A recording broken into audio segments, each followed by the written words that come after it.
ஒருத்தன் குடிச்சிட்டு அதே இடத்துல பாட்டில் எடுத்து போதையில் ஒருத்தனை உடச்சி உள்ளே சொருக்கிட்டான்னு வச்சுங்க, அது கொலையா ஆக்சிடெண்ட்டா? இல்லை ஒருத்தன் குடிச்சிட்டு எவனோ ஒருத்தனை போதையில் போடணும்னே ஃபுல் போதையை போட்டு நேராக போயிட்டு அருவாள் எடுத்து போட்டுடுறான், அது கொலையா ஆக்சிடெண்ட்டா? இல்லை எவனாச்சும் குடிச்சு விட்டு ஒரு வெறியில் சம்மந்தமே இல்லாதவன் ஒருத்தனை போட்டு அடித்து அவனை கீழே சாய்ச்சி ஒரு கல்லை தூக்கி போட்டு தலையில் போட்டு கொன்னுடுறான், அது போதையா கொலையா ஆக்சிடெண்ட்டா? இதெல்லாம் கிரிமினலில் வரும்ல. அப்புறம் ஒருத்தர் ஃபுல்லாக போதையை போட்டு தாறுமாற வண்டியை ஓட்டி ஆக்சிடெண்ட் பண்ணி, அதுக்கு பேர் ஆக்சிடெண்ட் பண்ணி சம்மந்தமே இல்லாமல் சாவடிச்சிட்டான்னு வைங்களே யாரோ ஒருத்தனை, அதுக்கு பேர் கொலையா ஆக்சிடெண்ட்? அதுவும் கொலையில் தானே வரணும், அது மட்டும் எப்படி ஆக்சிடெண்ட் ஆகும்? எனக்கு அது புரிய மாட்டேங்குது.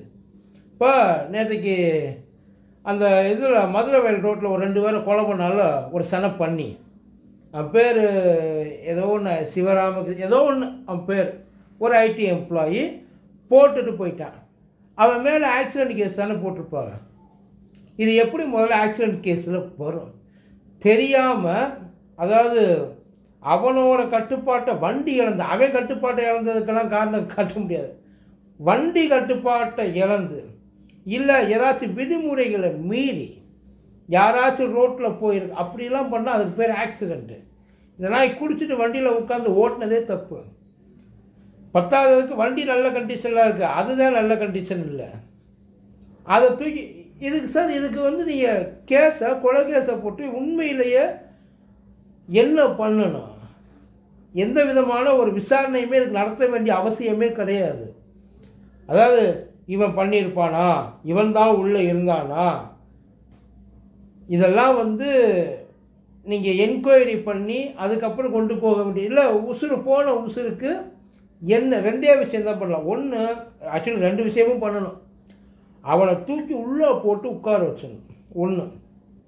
2வது, அவன்கிட்ட இருக்க சொத்து இருக்கு இல்லையா, அந்த சொத்து காசு பணம்லாம் சேர்த்து வச்சுருப்பான் இல்லையா, அவன் பேரில் இல்லை அவனுக்கு வர வேண்டியது, அவன் ஃபேமிலி நடுத்தருவில் இருந்தாலும் பரவாயில்ல.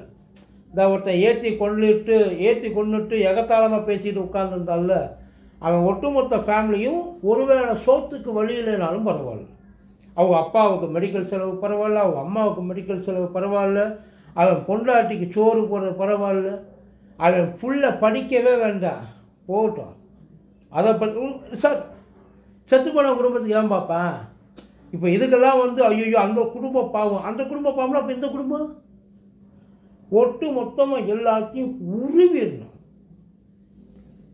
அது ஒன்லி காசு பணம் இந்த சொத்து கிடையாது.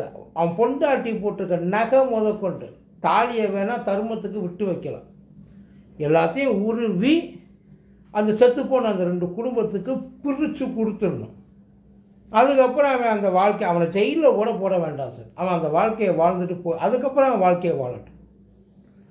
இது பண்ணாமல் இதை செய்யாமல் இங்கே இந்த மாதிரி விஷயம் நடந்துக்கிட்டே தான் இருக்குது. நம்மளால் நிப்பாட்டலாம் முடியாது, தடுக்க முடியாது. நம்ம புலம்பலாம், பேசலாம், திட்டலாம், நம்ம மனச்சுமையை ஓரளவு இறக்கி வைக்கலாம். ஆனால் இதுக்கு சொல்யூஷன் அப்படின்றது கடைசி வரைக்கும் இந்த மாதிரி பண்ணலைன்னா வரவே வராது. மைண்டில் இருக்கணும் இல்லையா, இருந்தால் தான் உண்டு. ஆனால் இவங்களுக்குலாம் அதுக்கெல்லாம் என்ன தெரியுமா மைண்டில் இருக்குது?